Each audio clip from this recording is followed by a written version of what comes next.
The German radio operator in Berlin adjusts his headphones, fighting against the sleep that insists on weighing down his eyelids. Static from the receiver fills the underground bunker of the Abwehr, the Nazi secret service. Another monotonous night of encrypted messages, reports from agents scattered across occupied Europe, fragments of information that rarely make any real difference. But then the frequency changes. The operator's fingers freeze over his notebook. It's his signature, Agent Arabelle, codename Garbo, the most valuable spy Germany has on British soil. The man who, single-handedly, built a network of 27 sub-agents infiltrated into the heart of the enemy empire. The operator straightens in his chair, pushes aside the cold coffee, and begins transcribing each word with surgical precision. The message comes urgent, short, direct. Informant in Liverpool confirms major port movement, massive naval convoy being prepared, estimate 40 transport ships. Probable destination, Norway. The operator writes down each word, underlines Norway 3 times. His superiors need to see this immediately. If the Allies are planning an invasion through Norway, the Wehrmacht needs to reinforce Scandinavian defenses now. There's no time to lose. As the message rapidly climbs the German chain of command, just 1,500 miles away, in a discreet house in the suburb of Hendon, North London, Juan Pujol Garcia switches off the radio transmitter and sinks into the wooden chair. His hands tremble slightly, not from fear, but from pure adrenaline. Sweat sticks his shirt to his back despite the coldness of the English early morning. He just lied to the Nazis. Again. There is no informant in Liverpool. There is no naval convoy. The invasion won't be in Norway. In less than 3 weeks, 156,000 Allied soldiers will land on the beaches of Normandy, France, in an operation that will define the fate of World War II. And Juan Pujol Garcia, a 32-year-old Spaniard the Germans believe is operating from Lisbon, is actually sitting comfortably in London, fabricating his entire espionage network from tourist guides, train maps, and an extraordinary imagination. None of his 27 sub-agents exist. All of them live only in Garbo's mind and in the reports he faithfully transmits to Berlin. The RAF pilot who flies from Glasgow, the corrupt official at the Ministry of Information, the Welsh port guard, the widow who runs a boarding house in Brighton, each with their own backstory, distinct personality, motivations crafted with meticulous details that make German intelligence officers treat them as real people. And Berlin trusts him blindly. How did we get here? How did an ordinary man, without military training or espionage experience, manage to deceive the entire intelligence machine of the Third Reich? How did someone who never set foot in England before 1942 convince the Germans that he had built the largest spy network ever infiltrated on British soil?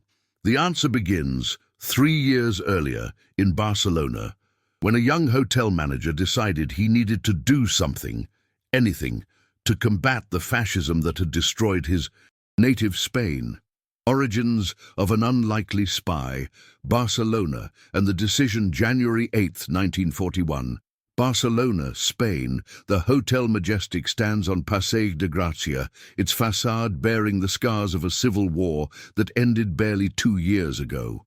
Bullet holes pockmark the limestone walls, hastily plastered over but still visible if you know where to look. Juan Pujol Garcia knows where to look. He sees them every morning when he arrives for his shift as assistant manager. Inside the lobby, the marble floors gleam under the weak winter sunlight filtering through tall windows. A German businessman checks in at the reception desk, speaking loudly in accented Spanish about textile contracts. 2 tables away, a Falangist officer in full uniform drinks coffee and reads the newspaper, Franco's propaganda machine singing praises of neutrality while quietly supporting Hitler's war machine. Juan adjusts his tie and forces a smile at the German businessman. "Welcome to Barcelona, senor. Your room is ready." But inside, his stomach churns with disgust. He's 28 years old. He has a wife, Araceli, and a young son. He has a respectable job that keeps food on the table in a country still recovering from 3 years of brutal civil war. He should be grateful. He should keep his head down, do his work, and survive like everyone else in Franco's Spain. But Juan Pujol Garcia cannot keep his head down. The Spanish Civil War taught him what fascism really means. He watched Barcelona fall to Franco's forces in January 1939.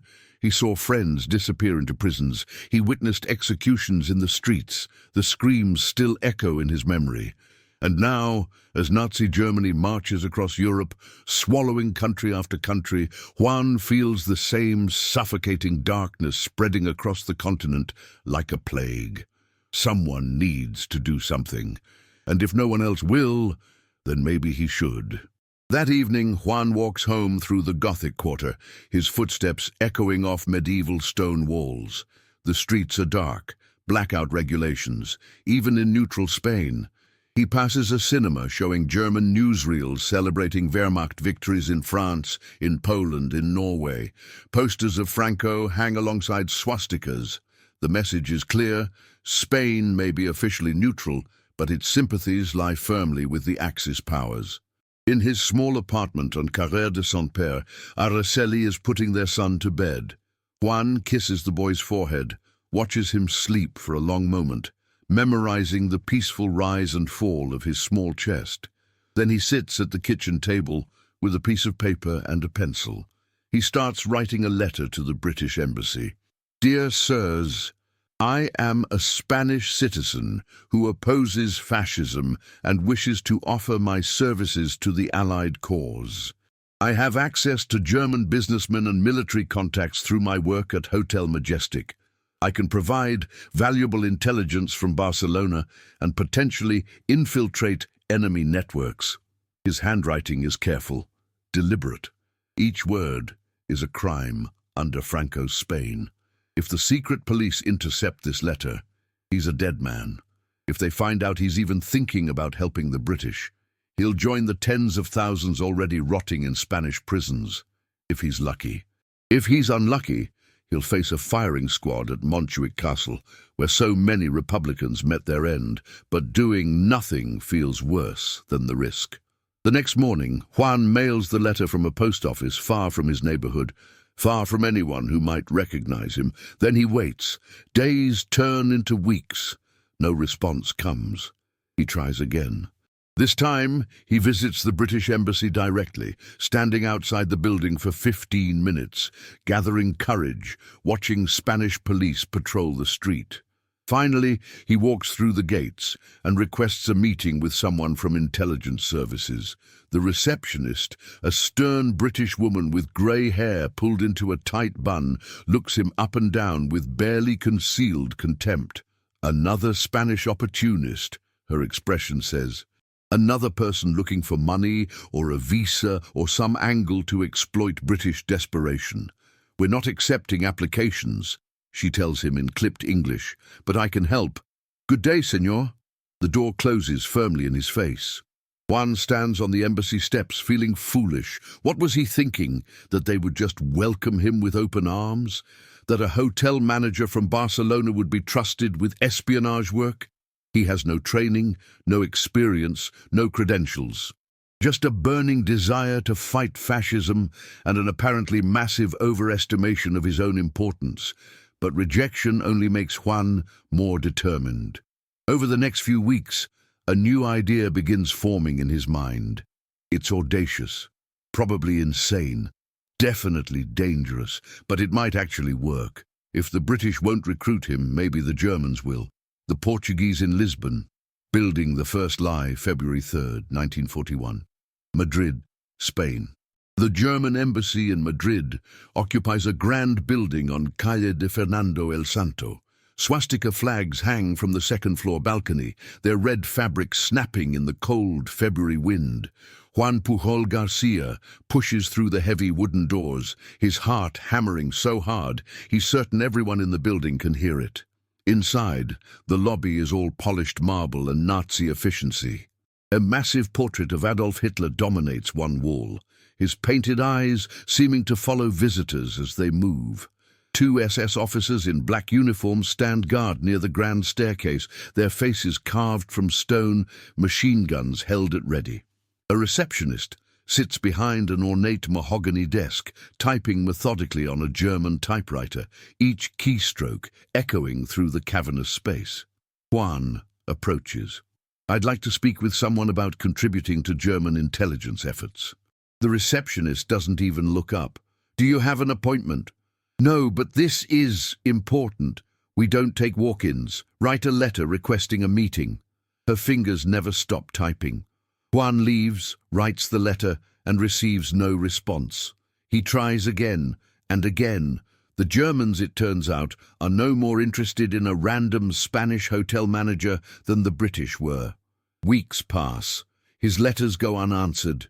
His phone calls are never returned. But Juan Pujol Garcia is nothing if not persistent. Over the following months, he refines his approach. He creates a cover story. He's a fanatical Spanish fascist who despises Britain and wants to help the Reich crush its enemies. He invents pro-Nazi credentials, claims to have fought with Franco's nationalist forces during the Civil War, fabricates connections to Spanish military intelligence services. He practices speaking like a true believer, using the language of racial superiority and nationalist fervor that makes his skin crawl, but might convince the Germans. Finally, in July 1941, an Abwehr officer named Friedrich Knapperate agrees to meet him. Knapperate is a tall, thin man with wire-rimmed glasses and the perpetually suspicious expression of a professional intelligence officer. He listens to Juan's pitch in a windowless room at the embassy, chain-smoking German cigarettes while taking occasional notes in a leather-bound journal. "And why should we trust you, Senor Pujol?" Knapperate asks, his Spanish colored by a thick German accent that makes each word sound like a threat. "Because I hate the British," Juan lies smoothly, forcing passion into his voice. "They sold us out during the Civil War. They supported the Republicans while pretending neutrality. They supplied weapons to the communists who killed my friends. I want to see their empire burn to ashes. It's a performance. Every word carefully calculated. Juan has spent months studying how fascists talk, how they think, what motivates them. He mirrors their language, their gestures, their casual cruelty disguised as patriotism. Knapperate isn't entirely convinced, but he's intrigued. Germany is losing agents faster than it can recruit them. Britain's MI5 has become devastatingly effective at identifying and eliminating German spies. The Abwehr needs new assets desperately. "What exactly could you offer us?" Knapperate asks, leaning back in his chair. "Send me to England," Juan says. "I'll build a network. I'll report on military installations, troop movements, naval deployments, anything you need. I have a talent for making people trust me." The Abwehr officer taps ash into a ceramic tray embossed with a swastika. "Do you have contacts in England?" "Not yet, but I'll make them. I'm resourceful." "Do you speak English?" Juan hesitates for just a moment. "I'm learning, studying every day." Knapperate almost smiles, a thin, cruel expression. "Come back when you've actually learned it, Senor Pujol. The Abwehr doesn't send amateurs to England. Most of them end up dead or captured within a week." The meeting ends inconclusively, but Juan has his foot in the door. Over the next 6 months, he cultivates the relationship with methodical precision. He studies English obsessively, spending every spare moment with dictionaries and grammar books. He reads British newspapers available in Madrid cafes. He memorizes details about London geography from library books and pre-war tourist guides. He becomes exactly what the Abwehr wants to see, an eager, motivated, ideologically committed potential asset. In December 1941, everything changes. Japan attacks Pearl Harbor. America enters the war. Britain is no longer fighting alone. Suddenly, the Abwehr needs intelligence from England more desperately than ever. They need to know about American troop deployments, about combined Allied strategy, about planned offensives. In January 1942, Knapperate summons Juan back to Madrid.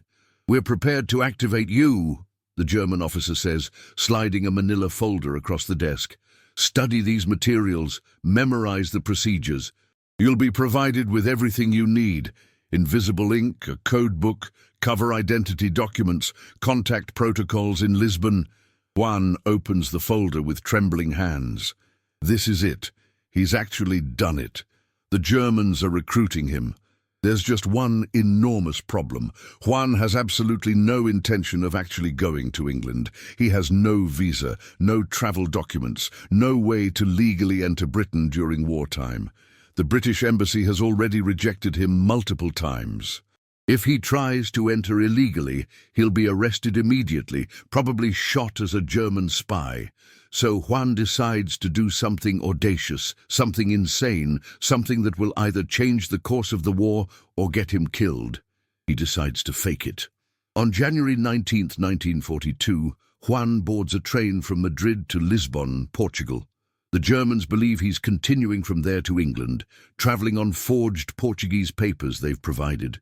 They've given him $600 in British currency, a substantial sum, to establish himself and begin recruiting agents. They've taught him basic tradecraft, how to write with invisible ink, how to arrange dead drops, how to avoid surveillance, how to recognize counterintelligence operations. But when Juan arrives in Lisbon, he doesn't board a ship to England. Instead, he rents a small apartment overlooking the Tagus River and begins the most audacious deception in the history of espionage. From a Lisbon newsstand, he buys every British publication he can find: The Times, the Daily Telegraph, Illustrated London News, railway timetables, shipping schedules. In a used bookshop near Rossio Square, he discovers a treasure: a 1937 Blue Guide to England, a pre-war tourist handbook filled with detailed descriptions of British cities, landmarks, customs, and geography. He studies a map of Liverpool, memorizing street names, dock locations, pub names, church steeples. Then in February 1942, sitting in his Lisbon apartment with the Blue Guide open beside him, Juan Pujol Garcia writes his first intelligence report to the Abwehr. Successfully arrived Liverpool via ship from Lisbon. He writes carefully, in invisible ink, between the lines of an innocuous business letter. Journey difficult, Portuguese customs suspicious, but British inspection routine. Weather cold and rainy. City heavily damaged by bombing raids. Docks busy with military traffic, mostly convoys being assembled for Atlantic crossings. He's never been to Liverpool. He's never set foot in England. Everything he writes comes from newspapers, guidebooks, and his imagination. But it sounds convincing. "I've made contact with a dock worker at Prince's Dock," he continues. "Man is dissatisfied with low wages, willing to provide information for money. We'll recruit him as Sub-Agent 1. He has access to shipping manifests and can observe naval movements, requires $15 monthly payment." Juan invents the dock worker completely, creates his personality, his motivations, his access, his weaknesses. The man exists only on paper, but Juan gives him enough detail to seem real. He mails the letter to the Abwehr contact address in Lisbon, then waits. 2 weeks later, the response arrives. The Germans believe him. They're excited.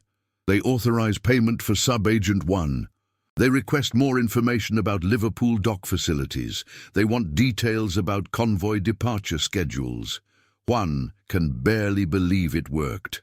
Sitting in his Lisbon apartment, thousands of miles from England, Juan Pujol Garcia begins building an entire phantom intelligence network. He invents agents in Glasgow, in Dover, in Southampton. He creates a widow in Brighton who runs a boarding house and overhears military officers discussing operations. He fabricates a Swiss businessman who travels frequently and observes troop trains. He conjures a Venezuelan student in Glasgow who socializes with RAF pilots and reports on bomber deployments. None of them are real. All of them exist only in Juan's reports and in the minds of German intelligence officers who desperately want to believe they have a functioning network in Britain. But there's a problem. Juan's information, while convincing in style and format, is often wrong. He claims that Liverpool docks are preparing a major convoy for Malta when no such convoy exists. He reports troop concentrations in Scotland that aren't there. He describes air raid damage in cities that haven't been bombed recently. The Abwehr starts to notice discrepancies, and that's when Juan realizes he needs the British after all. London and the Phantom Network. The 27 sub-agents are born April 24, 1942, London, England. Thomas Harris, an MI5 officer working in the Double Cross section, sits in his office at St. James's Street reading an intelligence summary that makes absolutely no sense. The report, intercepted from German communications, discusses a Spanish agent named Arabelle, who's supposedly operating in England, with multiple sub-agents providing intelligence to the Abwehr. The problem? MI5 has no record of any such agent entering Britain. Harris lights a cigarette and reads through the intercepts again. According to German traffic, this Arabelle character has been in England since February, has recruited several agents, and is sending regular reports about British military activities.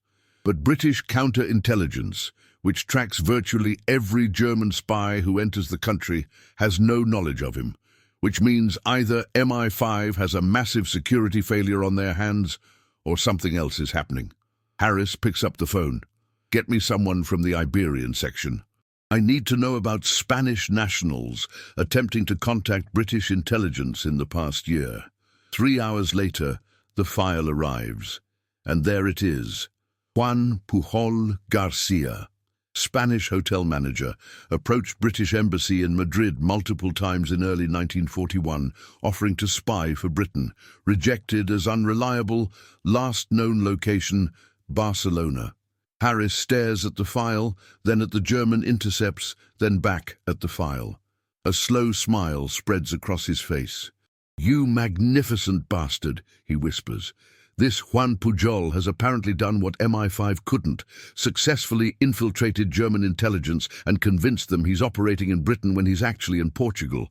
He's feeding them false information, wasting their time and resources, tying up their intelligence analysis with phantom reports. And he's doing it completely on his own, without British support or guidance." Harris immediately contacts the British embassy in Lisbon. "Find Juan Pujol Garcia, make contact, tell him we're very interested in discussing his recent activities."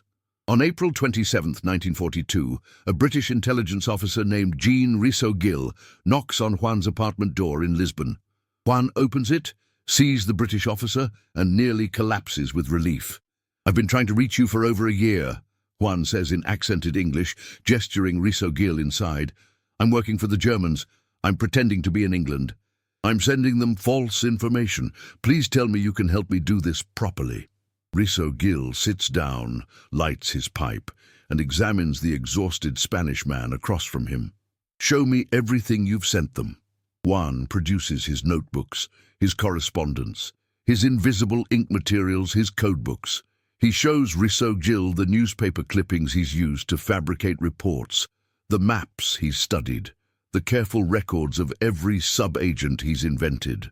Risso-Gill reads through the material, occasionally glancing up at Juan with expressions ranging from amazement to horror.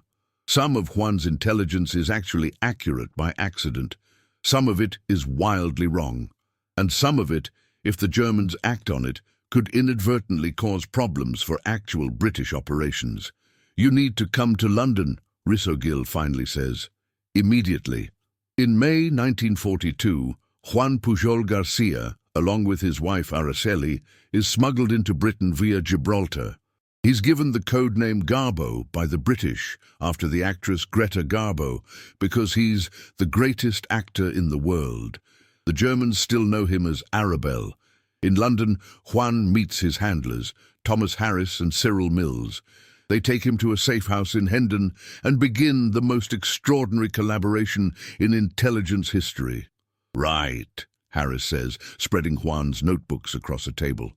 "Let's talk about your network. You've created 7 sub-agents so far. The Germans believe they're real. We need to keep that illusion going while making sure the information they provide is actually useful to us. Together, they begin refining Juan's phantom network. Each fictional agent is given a more detailed backstory, more plausible access to intelligence, more realistic reporting patterns. They coordinate Garbo's reports with actual British operations, ensuring that his information is accurate enough to maintain German trust, but carefully timed to be useless for German decision-making. Agent 3, the Venezuelan student in Glasgow, becomes more detailed. He's given a personality, political views, financial problems, a girlfriend who works at a military canteen. The Germans start to think of him as a real person, worry about him, give him advice on maintaining security. Agent 4, the Gibraltarian waiter working in Chislehurst, is developed into a character with gambling debts and a bitter attitude toward the British class system.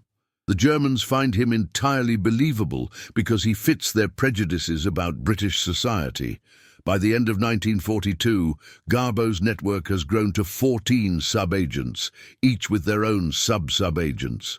There's the courier between London and Liverpool, the secretary with access to Ministry of Information documents, the brother who serves in the British military, the Welsh nationalist who hates the English and wants to see them defeated. None of them exist. All of them are managed by Juan from his house in Hendon, with Harris providing real intelligence carefully curated to maintain the deception. The Germans love Garbo. His reports arrive regularly, full of detail and personality. His agents seem motivated, well-placed, productive. Berlin increases his funding, sends him better radio equipment, gives him priority in communications. By 1943, Garbo's network has expanded to 27 fictional characters, creating what the Germans believe is the most comprehensive intelligence network the Abwehr has ever operated in enemy territory. German intelligence officers study Garbo's reports religiously. They create filing systems to track his various agents. They debate the reliability of individual sub-agents, worry about their security, celebrate their successes. And through it all, Juan sits in London, inventing people who never breathed, writing reports about events that never happened, maintaining an entire fictional universe that the German High Command accepts as reality. But maintaining 27 fictional lives requires extraordinary attention to detail. Juan creates birthday calendars for his phantom agents. He tracks their movements, their relationships, their financial situations. He remembers what each agent knows and doesn't know. He ensures their reports are consistent with their supposed locations and access. When Agent 5 reports from Canada, Juan makes sure he mentions Canadian weather patterns, Canadian currency, Canadian military terminology. When Agent 7's wife gives birth, Juan sends a brief report explaining that the agent will be less available for a few weeks. When Agent 3 gets drunk and misses a meeting, Juan apologizes to Berlin and promises it won't happen again. The Germans eat it up. It's exactly how a real intelligence network behaves: messy, human, occasionally frustrating, but ultimately productive. By early 1944, Garbo has become the Abwehr's most trusted source in Britain. His intelligence is considered so reliable that German military planning increasingly depends on his reports, which means Juan Pujol Garcia is now in a position to change the course of the war. Winning Berlin, reports that changed everything, June 8, 1943. Wehrmacht, High Command, Berlin. General Alfred Jodl, chief of the operations staff of the Wehrmacht, studies a map of Allied shipping routes in the Mediterranean. Red pins mark known convoys, blue pins mark suspected Allied concentrations, and in the margin of the intelligence summary, one source is cited more than any other: Agent Arabelle.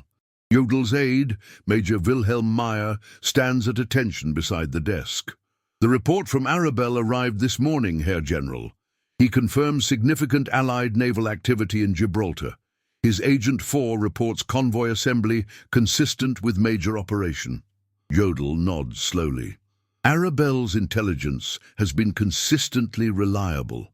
If he says the Allies are preparing a major operation in the Mediterranean, we must take it seriously.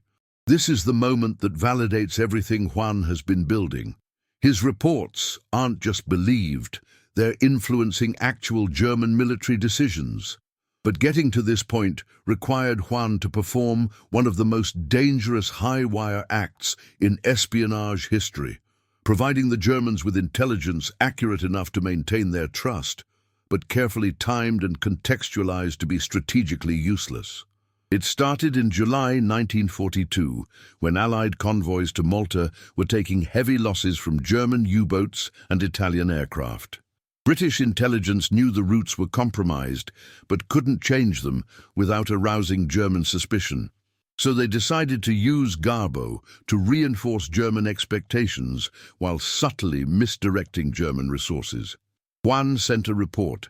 Agent 3 in Glasgow reports convoy assembling for Malta. Departure expected July 12th. Heavy escort including battleship. The Germans already knew about the convoy from other sources. Garbo's report simply confirmed their intelligence, making him seem more credible. But the timing was carefully calculated. Juan sent the report after the convoy had already departed, when the information could no longer affect German interdiction planning. Berlin thanked Arabelle for the excellent intelligence and asked for more. In November 1942, the Allies launched Operation Torch, the invasion of North Africa. This presented a massive challenge for Garbo's operation. The Germans needed to believe their intelligence network in Britain was competent enough to detect such a major operation. If Arabelle failed to report it, his credibility would be destroyed. But if he reported it too early, he might actually compromise the operation. The solution was brilliant. Juan sent a detailed report about Allied preparations for a major North African operation on November 7, 1942, the day before the landings.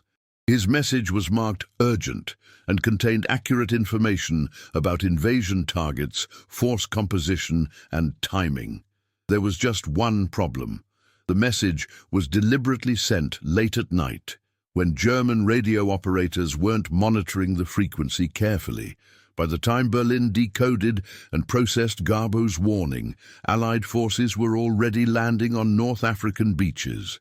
The Germans were furious, not at Garbo, but at their own radio operators for missing his urgent warning. Berlin sent an apologetic message to Arabelle, thanking him for his excellent intelligence and explaining that technical difficulties had delayed receipt of his report. Juan, sitting in his Hendon house, sent back an angry response. "I risk my life and the lives of my agents to obtain this intelligence, and Berlin fails to monitor the frequency properly.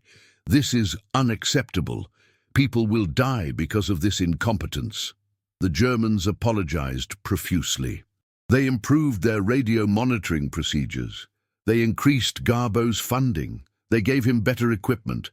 And most importantly, they trusted him more than ever. Because that's how real intelligence networks work. They get angry when headquarters screws up.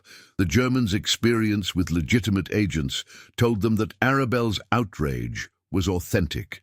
His willingness to criticize Berlin made him seem more credible, not less. Throughout 1943, Juan's reports became increasingly sophisticated. He learned to mix accurate tactical intelligence, which the Germans could verify from other sources, with carefully crafted strategic deception, which pushed German planning in directions favorable to the Allies.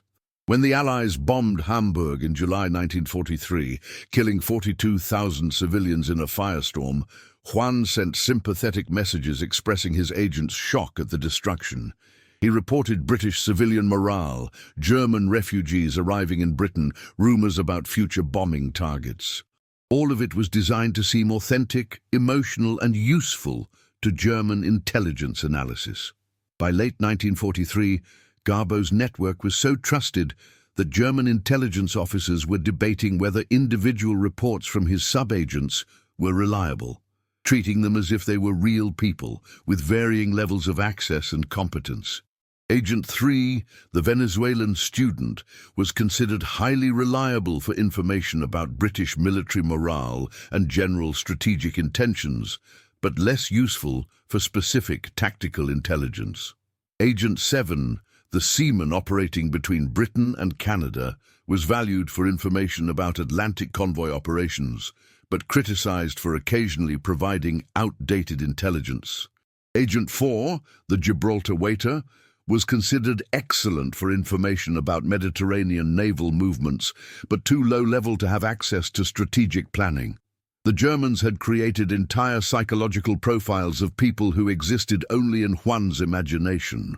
But the real test was coming. In early 1944, everyone knew the Allies would invade Western Europe. The only questions were when and where. German intelligence was desperate for any information about Allied invasion planning, and Juan Pujol Garcia, sitting in his London house with 27 fictional agents at his command, was about to play the most important role of his life. Section 6. The Art of Deception. Creating Believable Fiction. January 15th, 1944. Safe House, Hendon, London. Juan sits at his desk, a cup of tea growing cold beside his typewriter. On the wall, he's pinned a large map of Britain with coloured pins marking the supposed locations of his 27 fictional agents. Beside it, index cards list each agent's background, relationships, access to intelligence, and recent activities. This is his universe, and maintaining it requires the attention to detail of a novelist combined with the strategic thinking of a general.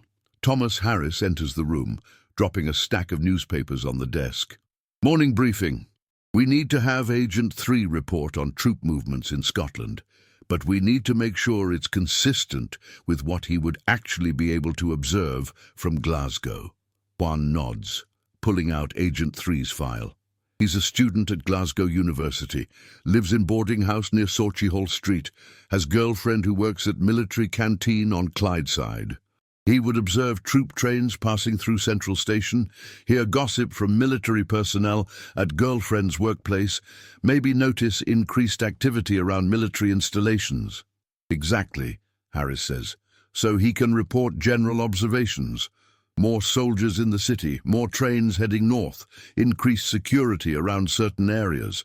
But he can't provide specific unit designations or precise deployment numbers because he doesn't have access to that information. This is the art of Garbo's deception, making each agent's intelligence consistent with their supposed position, access, and capabilities. Agent 3 can't suddenly start reporting detailed information about tank divisions because a university student wouldn't have access to such intelligence. The moment an agent reports information inconsistent with their background, German intelligence will become suspicious. Juan types up Agent 3's report. Observed significant increase in military traffic through Glasgow. Girlfriend mentions more Canadian soldiers at canteen, speaking French. Personally witnessed 3 troop trains heading north over past week. Security around Clydeside installations noticeably tighter. Rumour among military personnel of major operation planned for spring. It's vague enough to seem realistic, specific enough to seem useful, and carefully crafted to guide German thinking toward expecting Allied activity in Scotland and Norway rather than France. But maintaining this level of detail for 27 agents is exhausting. Juan tracks everything. Which agents know about each other, which agents have met, which agents are in contact through which intermediaries, which agents are productive and which are struggling. Agent 8, for example, is an officer in the British military. He can provide excellent tactical intelligence, but needs to be used sparingly. Too many reports from him might make the Germans wonder why such a well-placed source isn't under investigation. So Juan has Agent 8 report irregularly, only when he supposedly has leave time or access to particularly valuable information. Agent 11 is an American soldier stationed in Britain. Juan has him report on American troop morale, equipment and general deployment patterns. But Agent 11 is deliberately presented as somewhat unreliable. He exaggerates, he drinks too much, he's motivated purely by money. This allows Juan to occasionally provide inaccurate information that can be later corrected without damaging the network's overall credibility. The most important principle: never let the Germans think the network is too good to be true. Real intelligence networks are messy. Agents get sick, they miss meetings, they provide conflicting information. They have personal problems that interfere with their work, so Juan builds all of this into his reporting. In February 1944, he sends a message. Agent 5 in Canada reports he cannot continue operations, financial difficulties, wife demanding he spend more time with family, requesting substantial payment increase or will cease cooperation. The Germans debate what to do. They don't want to lose such a valuable agent, but they also can't pay unlimited amounts. Eventually they agree to a modest increase, but warn Arabelle to remind Agent 5 that his services to the Reich are a matter of ideological commitment, not just money. Juan, playing both sides, has Agent 5 reluctantly agree to continue working, but with reduced reporting frequency. None of this is real, but it's exactly how a real intelligence network would function. The Germans recognize the pattern and find it authentic. The greatest challenge is keeping track of everything. Juan maintains detailed notebooks tracking each agent's activities, reports, locations, and knowledge. He creates timelines ensuring that no agent is in two places at once. He makes sure agents don't report information they shouldn't know. When Agent 4 in Gibraltar reports on naval movements, Juan makes sure he's only reporting information visible from the harbor area, where a waiter would actually be able to observe ships. When Agent 7 reports on convoys sailing to Canada, Juan makes sure the timing is consistent with Atlantic crossing schedules. Harris watches this process with growing amazement. You're writing a novel with 27 main characters, all of whom have to behave consistently, all of whom have to interact logically, all of whom have to maintain believable cover stories. And you're doing it in real time, under pressure, with the outcome of the war depending on getting it right. Juan lights a cigarette and stares at his map. I just think about who these people would be if they were real. What would motivate them? What would they be able to see? What mistakes would they make? And I write them as real people, not as chess pieces. This attention to human detail is what makes Garbo's deception work. His agents aren't just sources of intelligence. They're fully realized characters with personalities, flaws, relationships, and lives that extend beyond their espionage activities. Agent 3 falls in love. Agent 7 gets seasick. Agent 4 complains about his wages. Agent 11 gets drunk and says something indiscreet. The Germans read these reports and see authentic human beings struggling with the dangerous, stressful work of espionage. They never imagine that all of it, every personality quirk, every personal problem, every authentic-seeming detail, is being manufactured by one man sitting in a London suburb, inventing an entire fictional universe and making it seem real enough to fool the most sophisticated intelligence service in the world. By spring 1944, the stage is set. Garbo's network is trusted completely by Berlin. His reports influence German military planning. His agents are treated as real people by intelligence officers who analyze their reports, worry about their security, and depend on their information. And now, with the Allied invasion of Europe approaching, Juan Pujol Garcia is about to deploy his fictional network in the most important deception operation of World War II. The double game intensifies, managing both sides. March 1944. Multiple locations. Managing a double agent operation is like conducting an orchestra where half the musicians can't hear each other, and the conductor is making up the score as he goes along. Juan sits between two worlds, translating German demands into British responses and British requirements into German expectations, all while maintaining the fiction that he's a loyal Nazi agent working alone in hostile territory. The pressure is crushing. Every message from Berlin requires careful analysis. What are they really asking for? What do they already know from other sources? What can we give them that's accurate enough to maintain trust, but timed carefully enough to be useless? What should we withhold to make the eventual revelation more impactful? Every message to Berlin requires even more careful construction.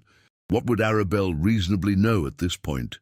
Which of his agents would have access to this information? How would they have obtained it? What doubts or concerns would Arabelle naturally have? How can we guide German thinking without being obvious about it? The radio itself becomes a character in the deception.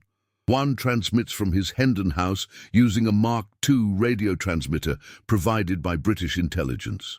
The Germans believe he's transmitting from various locations around London, constantly moving to avoid British direction-finding efforts.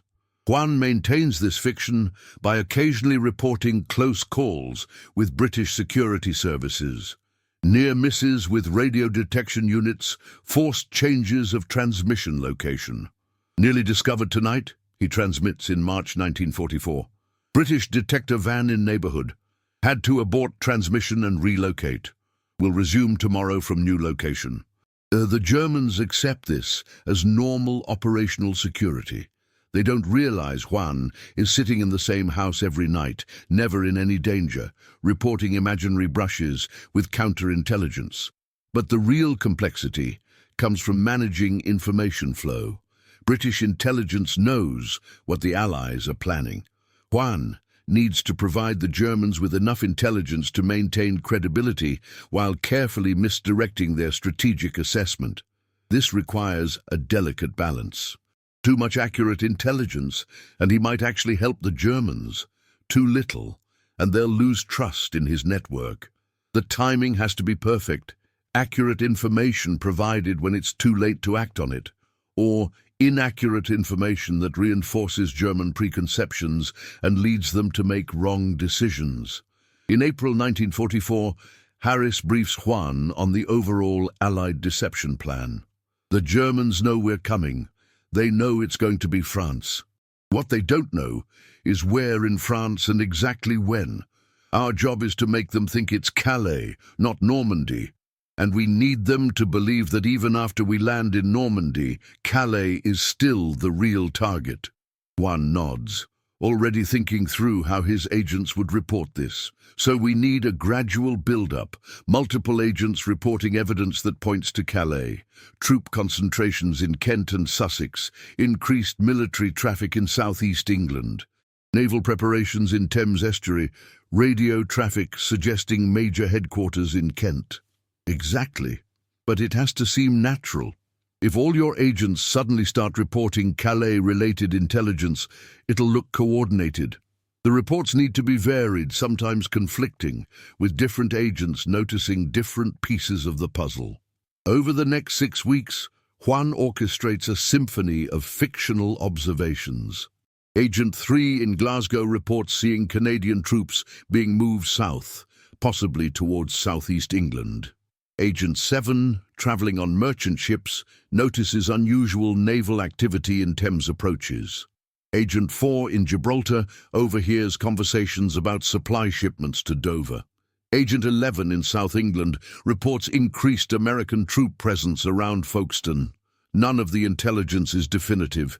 Each report is just a piece of a puzzle. But together, they create a picture that reinforces what the Germans already suspect. The invasion will come at Calais, the closest point to England, where the channel is narrowest and Allied air support can be most effective.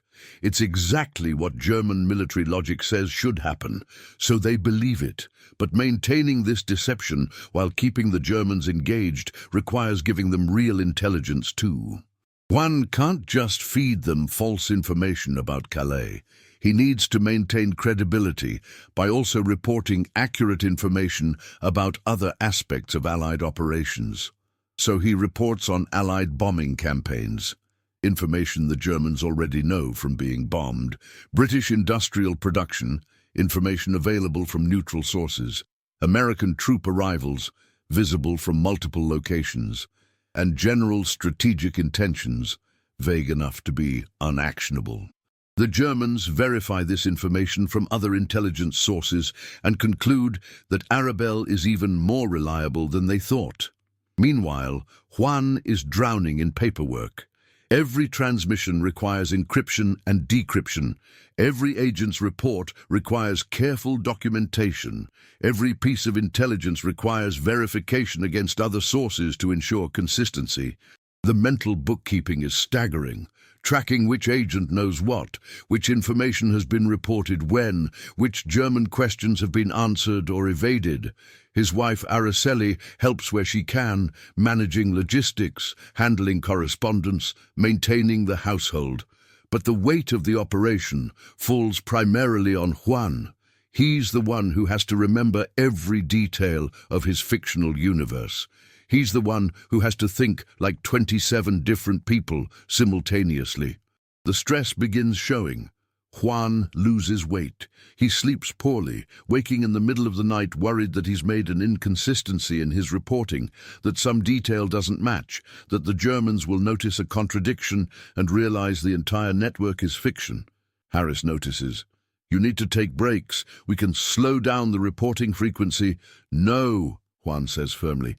"The invasion is coming. This is when we need to be most active, most present. The Germans expect regular reports now. If we go quiet, they'll suspect something is wrong." So Juan pushes through, maintaining his fictional empire even as the pressure threatens to crush him. Every night he sits at his radio, transmitting carefully crafted lies to Berlin. Every day he receives German requests for more information, guidance on what to focus on, appreciation for his excellent work. The Germans love Garbo. They depend on him. They trust him completely. Which means when the invasion finally comes, his voice will carry enormous weight in German decision-making.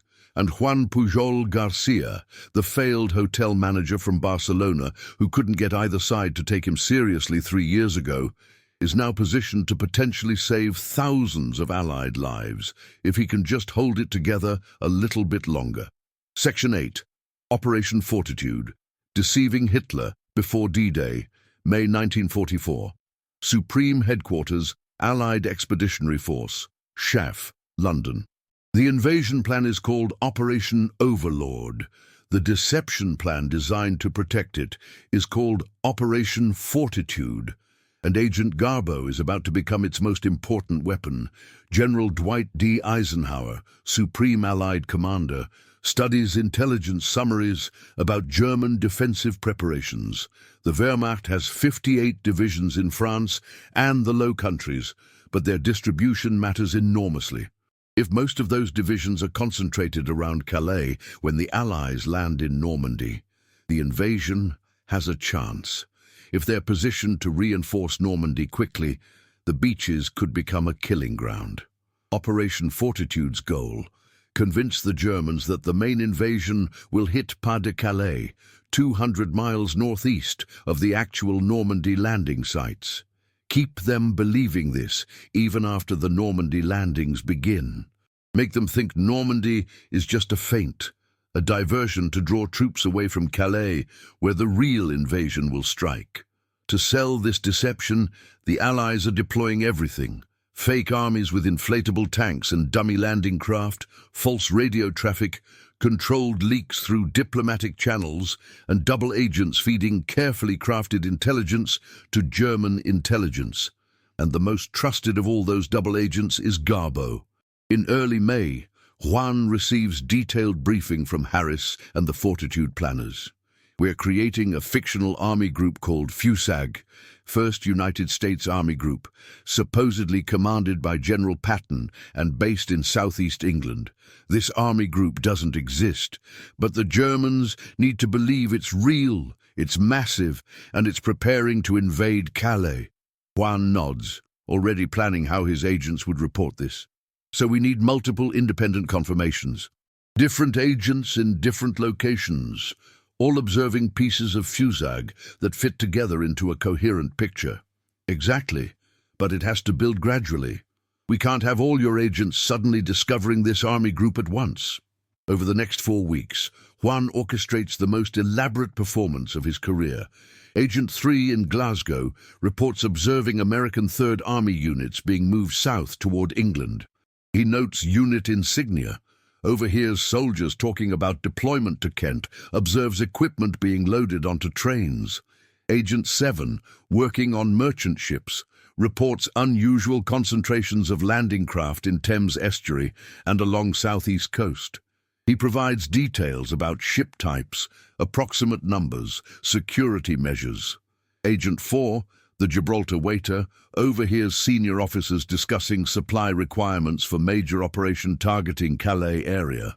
He reports conversation fragments, speculates about timing. Agent 11, stationed in South England, provides the most detailed reports. He's supposedly assigned to a signals unit attached to FUSAG headquarters. He describes seeing General Patton, reports on headquarters locations, provides information about radio communications patterns, mentions preparations for major armored assault across shortest channel crossing.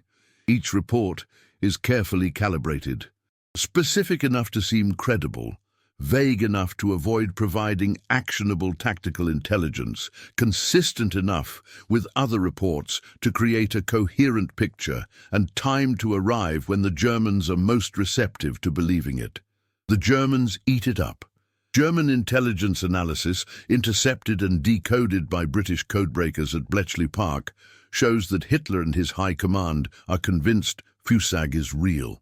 They estimate its strength at 50 divisions. It's zero, entirely fictional.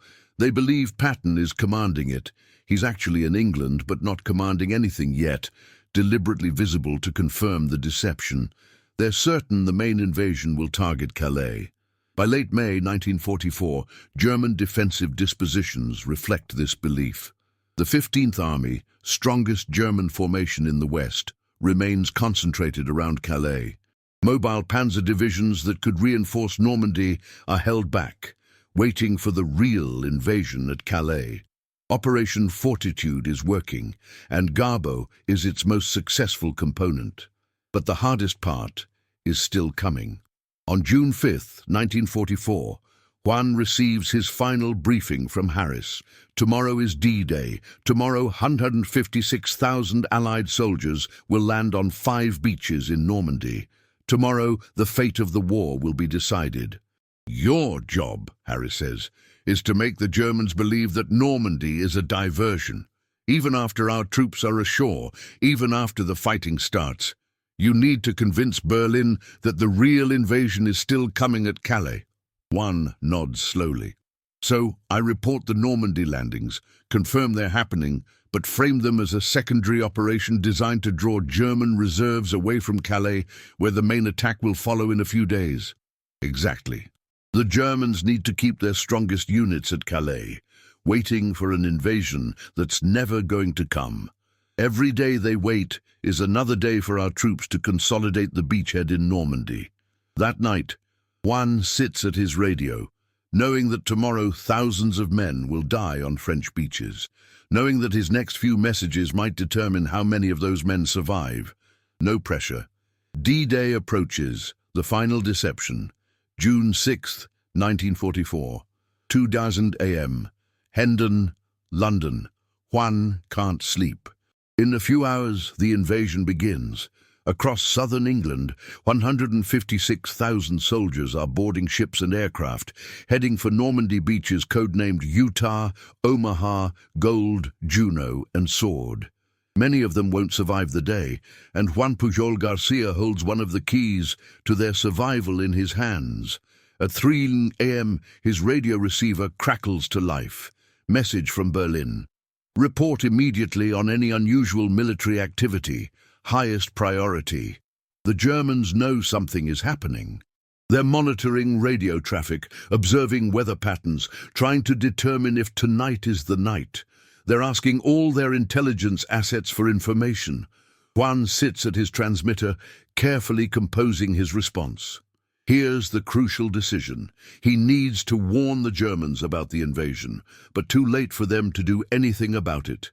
If Garbo fails to report D-Day, the Germans will lose faith in his network.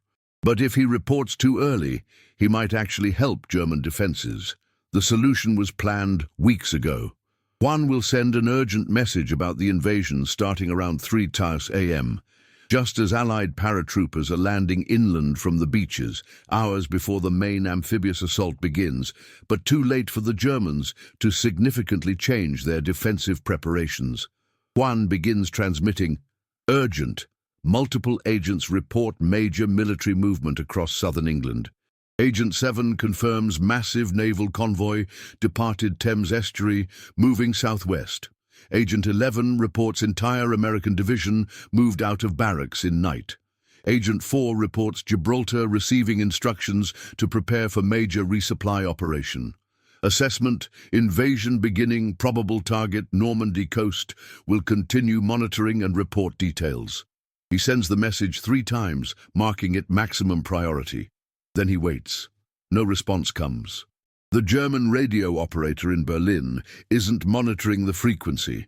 Just like with Operation Torch, Garbo's urgent warning arrives when no one is listening. Perfect.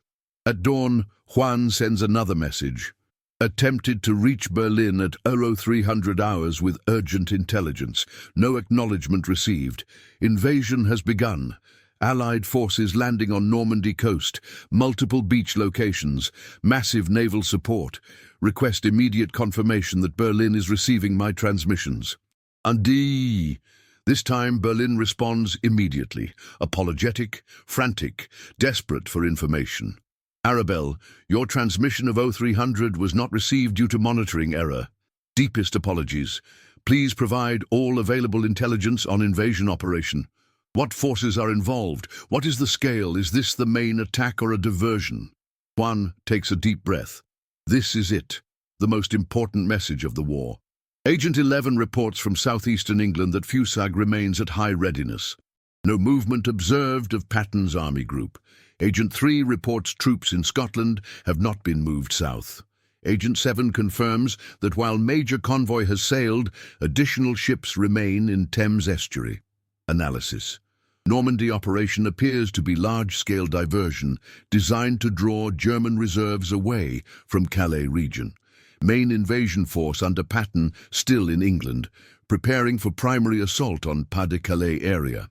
Recommend German High Command avoid committing strategic reserves to Normandy and maintain defensive strength at Calais for inevitable main attack. He sends it and waits. In Berlin, German intelligence receives Garbo's assessment. They compare it with other intelligence sources. Several other agents are reporting similar analysis. The Germans' own military logic suggests that Calais makes more strategic sense than Normandy as an invasion site. At Wehrmacht headquarters, the debate rages.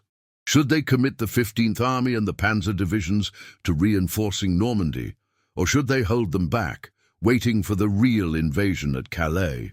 On June 9th, 3 days after D-Day, Adolf Hitler himself weighs in. Based on intelligence assessments, including Garbo's reports, he orders that mobile reserves be held back from Normandy. The 15th Army will remain at Calais. The Panzer divisions will not immediately reinforce the Normandy beaches. The Germans are waiting for an invasion that will never come. On the beaches of Normandy, Allied troops are clinging to narrow footholds, fighting desperately to expand the beachhead. Every day without German reinforcements is another day to build up forces, to push inland, to establish the foothold that will eventually liberate Europe. And that time is being bought by Juan Pujol Garcia, sitting in his London house, maintaining the fiction that Fusag is preparing to invade Calais.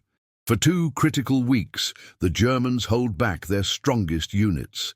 By the time they realize Normandy is the only invasion, the Allied beachhead is too strong to dislodge. The Panzer divisions finally arrive in mid-June, but by then they're facing established Allied positions with overwhelming air support.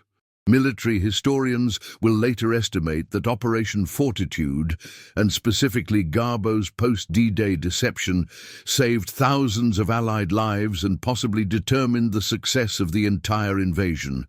But Juan doesn't know this yet. He just knows he's exhausted, terrified of making a mistake, and desperately hoping that his lies are helping end the war. On June 11th, Berlin sends a special message. Arabelle, with great satisfaction and pride, I am able to advise you today that the Führer has awarded you the Iron Cross for your extraordinary services to the Reich. Your intelligence has been vital to our strategic planning. We rely on your continued excellent work. Juan stares at the decoded message. The Nazis have just given him their highest military decoration. For lying to them, for helping kill their soldiers, for contributing to their eventual defeat. He lights a cigarette with shaking hands and shows the message to Harris. Harris reads it and grins. Congratulations. You've just become the only person to receive an Iron Cross from Germany while actively working to destroy them. I think we can arrange for His Majesty's government to recognize your service as well. Indeed, King George VI will eventually award Juan the Member of the Order of the British Empire, MBE, for his wartime service, making Juan Pujol Garcia the only person in history to receive military decorations from both sides in World War II. But that's still in the future. Right now, in June 1944, Juan just wants to sleep for about a week. Instead, he sits back down at his radio. The war isn't over. His network still needs to be maintained, and Berlin still has questions that need answering with carefully calibrated lies. July 29th, 1944. Buckingham Palace, London. The war is still raging across Europe, but today Britain is taking time to recognize its secret warriors. Juan Pujol Garcia stands in a small ceremony room at Buckingham Palace, wearing his best civilian suit, feeling profoundly out of place among military officers in dress uniforms. He's here to receive the Member of the Order of the British Empire directly from King George VI. But the ceremony is classified. No press, no public announcement, no fanfare. Because officially, Agent Garbo doesn't exist. His work is so secret that even his award must be kept classified for decades. The king pins the medal to Juan's lapel, shakes his hand, and speaks quietly. Your courage and ingenuity have saved countless British and Allied lives. The nation owes you a debt that can never be fully repaid. Thank you for your extraordinary service. Juan, never at a loss for words when inventing fictional intelligence reports, finds himself speechless. He manages a "Thank you, Your Majesty," and steps back. Later at MI5 headquarters, Thomas Harris organizes a small private celebration. Champagne is poured, toasts are made. Someone jokes that Juan should be in the Guinness Book of Records for maintaining the most elaborate, long-term deception in history. But the strangest part of this recognition is that the Germans have also honored him. The Iron Cross awarded in June came with a personal letter from Heinrich Himmler, head of the SS, praising Arabelle's dedication to the Reich and his invaluable contribution to German intelligence operations. Juan keeps the letter in a locked drawer. Sometimes he takes it out and reads it, marveling at the absurdity. These people trusted him completely. They built their strategic planning partially around his reports. They gave him one of their highest military honors, and he was lying to them the entire time. Harris raises his glass. To Garbo, the greatest actor in the world, the man who convinced the Nazis he was their most valuable spy while actually being their most dangerous enemy. Juan sips his champagne, but his mind is elsewhere. The war is far from over. D-Day was a success, but fighting in France continues. Allied forces are pushing toward Germany, but German resistance remains fierce. And as long as the war continues, Garbo's network needs to remain active and credible, because there's still work to do. Throughout late 1944, Juan continues sending reports to Berlin.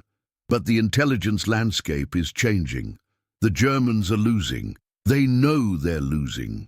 Their intelligence services are in disarray as Allied forces advance across France and Belgium. Yet incredibly, they still trust Garbo.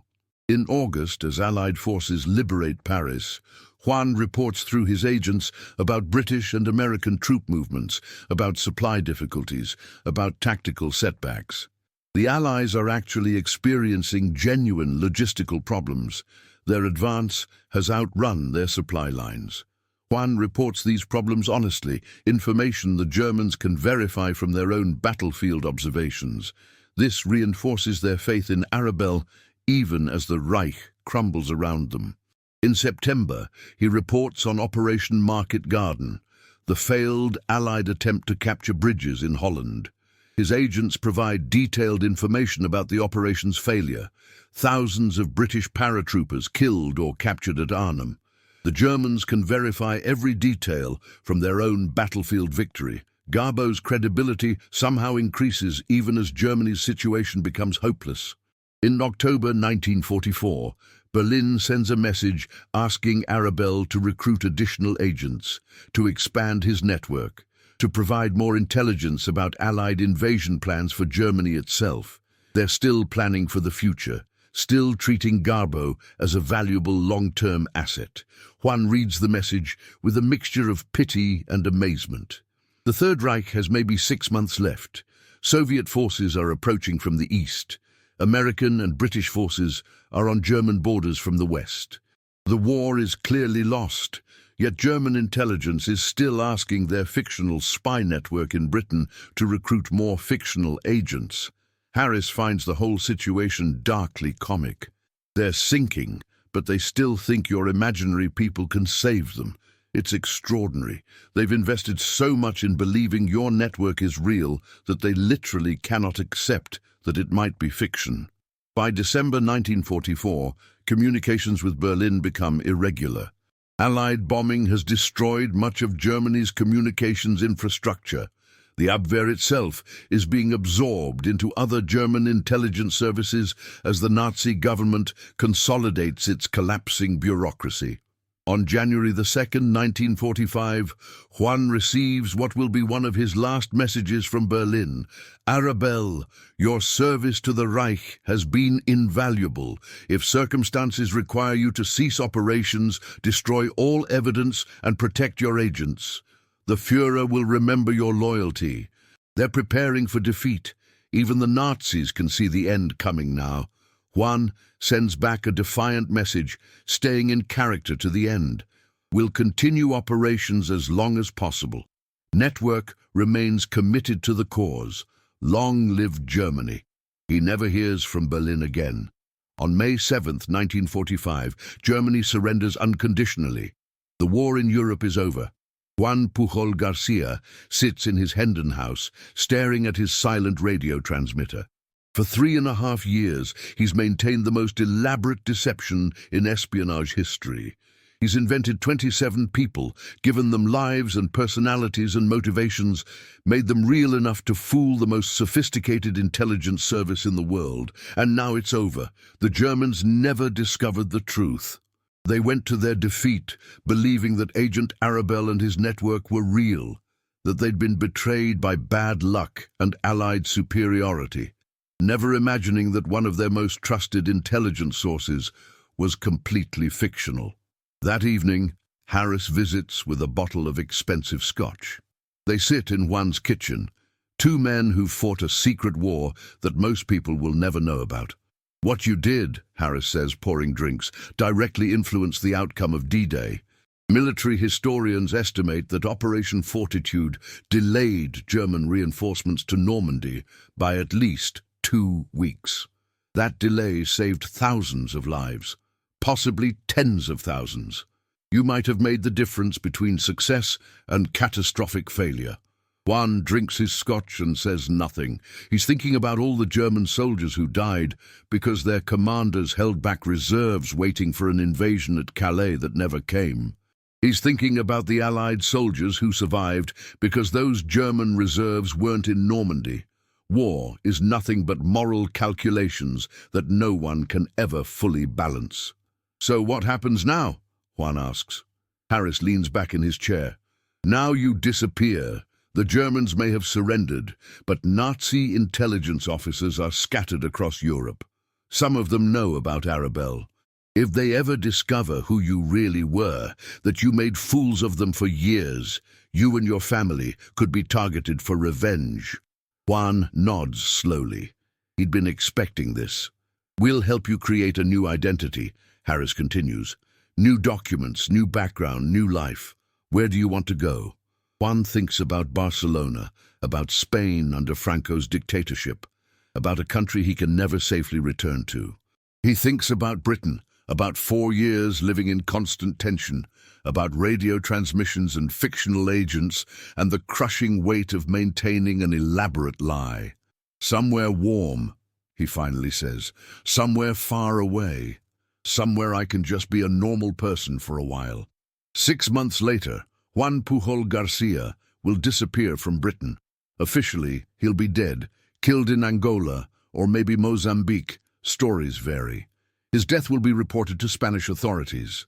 His family will hold a memorial service. But Juan won't be dead. He'll be starting over, creating his final and most lasting deception, making the world believe Juan Pujol Garcia no longer exists. Section 11. The Disappearance. When Garbo needed to die, November 1945, Liverpool, England, Juan Pujol Garcia boards a merchant ship bound for West Africa. His passport identifies him as Juan Garcia, Spanish merchant, traveling on business. No mention of Pujol. No connection to the man who spent 4 years lying to the Nazis. Araceli and their children have already gone ahead, traveling separately to avoid attention. The plan is to reunite in Angola, then eventually make their way to South America. Somewhere the long arm of Nazi vengeance can't reach. Somewhere the secrets of World War II can't follow. As the ship pulls away from Liverpool docks, Juan watches the English coastline recede into fog. He's leaving behind 4 years of his life, a war he helped win, a secret so important it must remain buried for decades. He's leaving behind Agent Garbo, the greatest fictional spy in history. The ship's captain, a weathered Scottish sailor named Mackenzie, makes small talk at dinner. First time to Africa, Mr. Garcia. Yes, Juan lies. He's gotten very good at lying. Business opportunities, fresh start. Mackenzie nods knowingly. Lot of that going around. Half of Europe looking for fresh starts these days. The journey takes 3 weeks. Juan spends most of it on deck, smoking cigarettes, watching the Atlantic scroll past, trying to decompress from 4 years of constant tension. No more radio transmissions, no more fictional agents to manage, no more careful calibration of truth and deception, just ocean and sky and blessed anonymity. In Luanda, Angola, he reunites with Araceli and the children. They stay for 6 months, long enough to establish a presence, to be seen and remembered. Then in mid-1946, they travel to Venezuela, settling in Caracas. Here's where Juan Pujol Garcia truly disappears. He opens a small bookshop on a quiet street in the Chacao district.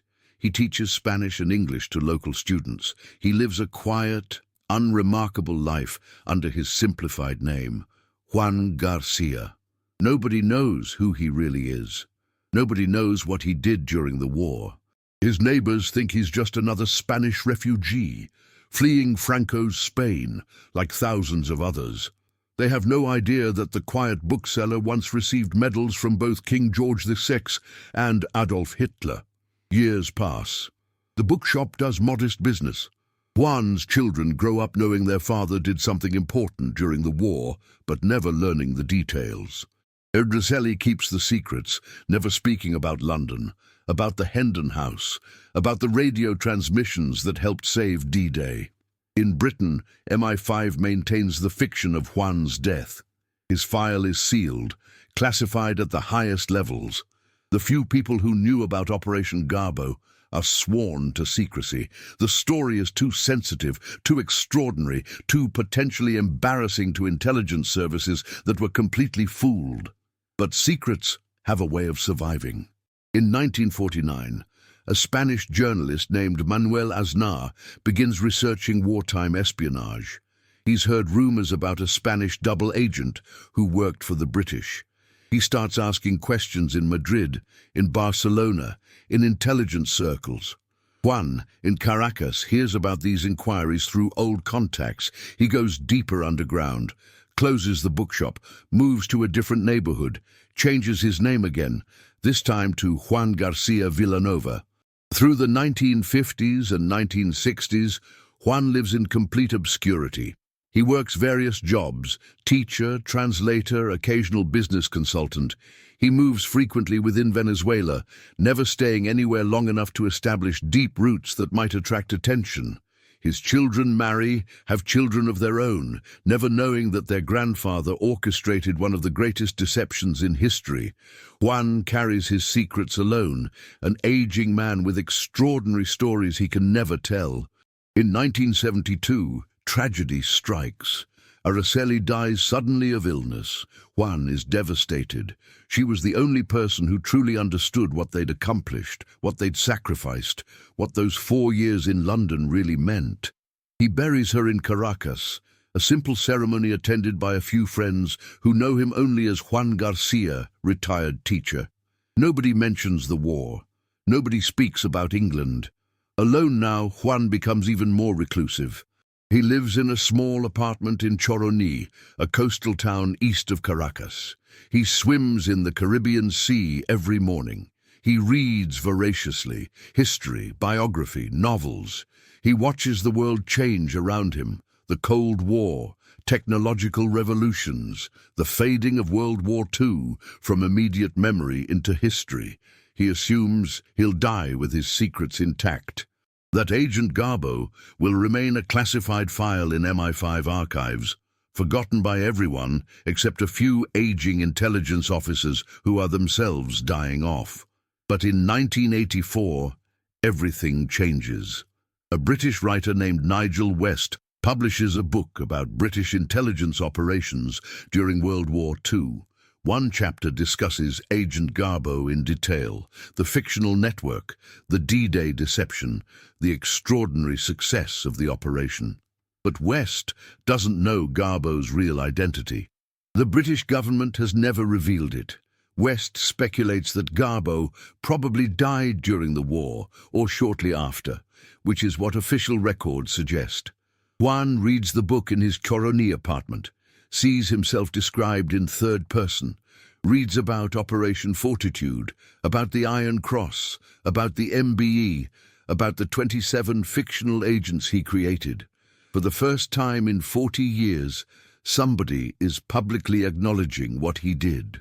Juan sits on his balcony overlooking the Caribbean, the book open in his lap, tears running down his face. He's 72 years old. He helped win World War II.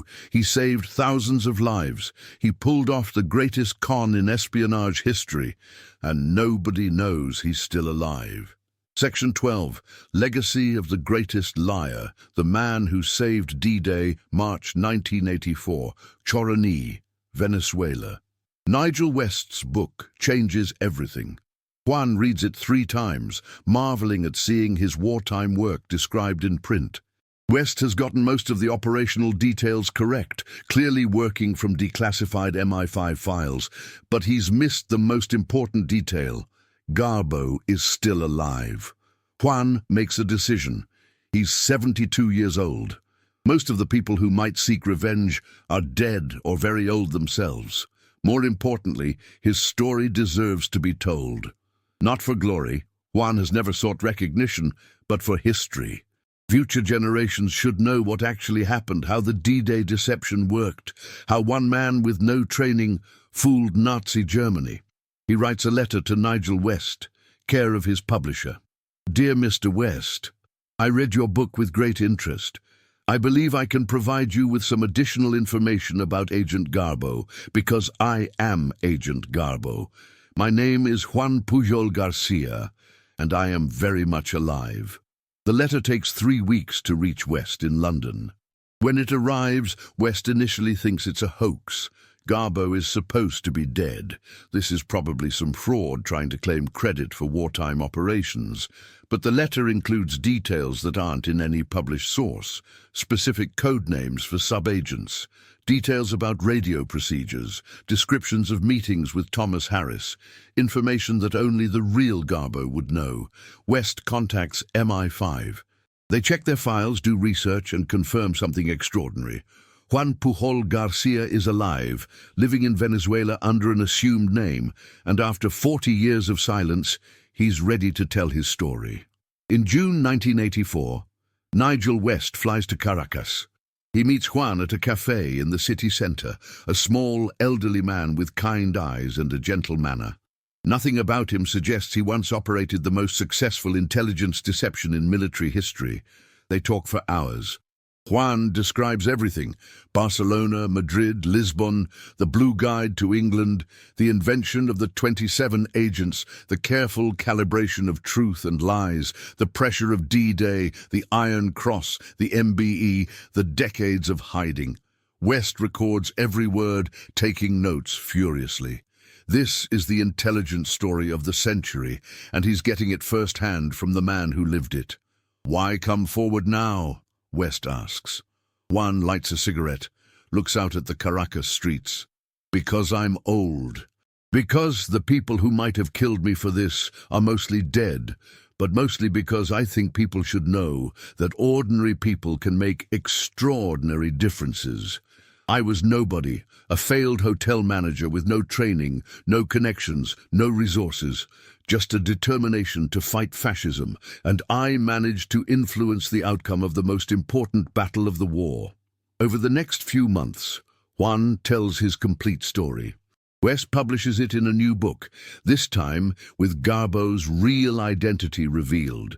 The story makes international headlines. The greatest spy of World War II was living anonymously in Venezuela. The British government, somewhat embarrassed that they'd lost track of one of their most important wartime assets, officially acknowledges Juan's service. Prince Charles, not yet king, invites him to London for a formal recognition ceremony. In May 1984, Juan Pujol Garcia returns to England for the first time in 39 years. He's driven through streets he used to describe from guidebooks without ever seeing. He visits the Hendon house where he transmitted his fictional intelligence. The house is still there, looking smaller than he remembers, occupied now by a young family who have no idea of its historical significance. At Buckingham Palace, he meets with Prince Charles and former intelligence officers who worked on Operation Fortitude. They shake his hand, thank him for his service, express amazement that he's still alive. One elderly MI5 officer, now in his 80s, pulls Juan aside. I was one of the analysts studying German intercepts during the war. We watched them fall for every bit of your deception. It was brilliant. You changed history. Juan just nods, uncomfortable with praise. He's never thought of himself as brilliant, just determined, just willing to do whatever it took to fight fascism. From London, Juan travels to Normandy. He visits the D-Day beaches, Omaha, Utah, Gold, Juno, Sword. He stands on the sand where 156,000 Allied soldiers landed on June 6, 1944, where thousands died in the first hours of the invasion. An American veteran, visiting the beaches with his grandchildren, recognizes Juan from newspaper photos. You're Garbo, the spy. Juan nods. The veteran extends his hand. I was at Omaha Beach. First wave. Lost half my company in the first hour. They told us later that German reinforcements were delayed getting to Normandy because of false intelligence about Calais. That you were part of that operation. I played a small role, Juan says quietly. No, the veteran says firmly, gripping Juan's hand. You saved lives. Maybe mine. Thank you. Juan stands on Omaha Beach for a long time after the veteran leaves, watching waves roll onto sand that was once stained with blood. He thinks about all the men who died here, about all the men who might have died if German panzer divisions had reached these beaches faster. He can never know exactly how many lives Operation Fortitude saved. Hundreds, thousands, more. The counterfactuals of history are impossible to calculate precisely, but he knows he made a difference. Back in Venezuela, Juan lives out his remaining years with something he never had before: recognition. His story is taught in intelligence training programs worldwide. Books are written about his operations, documentaries are filmed. He becomes a minor celebrity in Caracas, the grandfather who fooled Hitler. He gives occasional interviews, but mostly prefers quiet. The fame is nice, but it's not why he did what he did. He did it because fascism needed to be fought, and he found a way to fight it that nobody else had thought of. Juan Pujol Garcia dies on October 10, 1988, in Caracas, Venezuela. He's 76 years old. His obituaries appear in newspapers worldwide. Agent Garbo, WWII spy who deceived Hitler, dies. He's buried in Caracas, thousands of miles from the England he never visited until he'd already convinced Germany he lived there. His gravestone makes no mention of his wartime work. Just his name, his dates, and the simple inscription chosen by his children: he made a difference. In London, MI5 declassifies more of Garbo's files. Intelligence historians study his techniques, his methods, his extraordinary ability to maintain 27 fictional identities simultaneously. Military analysts examine Operation Fortitude, calculating its impact on D-Day casualties, concluding that the deception probably shortened the war in Europe by months.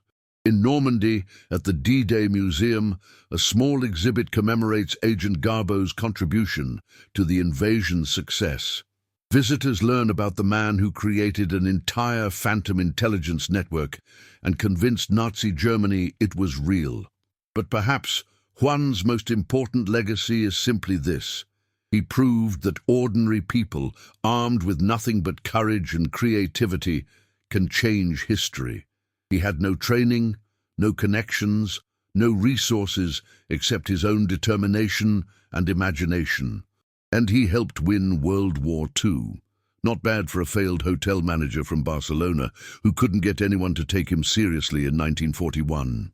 Somewhere, in whatever exists beyond this world, Juan Pujol Garcia is probably smiling. He spent his life lying professionally, creating elaborate fictions, fooling some of the smartest intelligence officers in the world.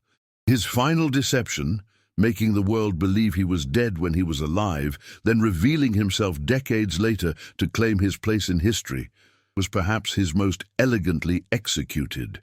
Even in death, Agent Garbo had the last word, and the Germans never saw it coming.